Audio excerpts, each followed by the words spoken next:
गलियां दे विच रब रब हुंदी, कंधां करन दुआ, कसमे पिंड पिंड हसदी फिरदी, हूरां वर्गी वाह दिंदी दुख भुला।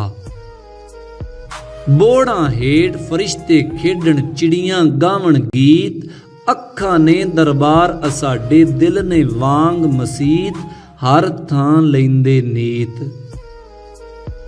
सांझी ईद विसाखी साडी, सांझे साडे सोग, जिसले एक थां पंछी चुगदे रल के अपनी चोग, मिट जांदे ने रोग।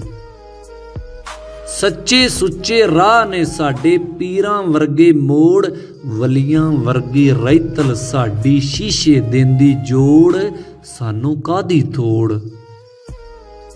खेतां दे विच चानण नच्चे, बनियां उत्ते नूर, चांदी वांगर फसलां होवण, सोने वर्गा बूर, अर्ज करें मंजूर। वीरां वर्गे रुख ने संधू, सजना वर्गी छां, एवें ते नहीं साडे देश दा जन्नत दूजा नां, कर लै आप न्यां, कर लै आप न्यां।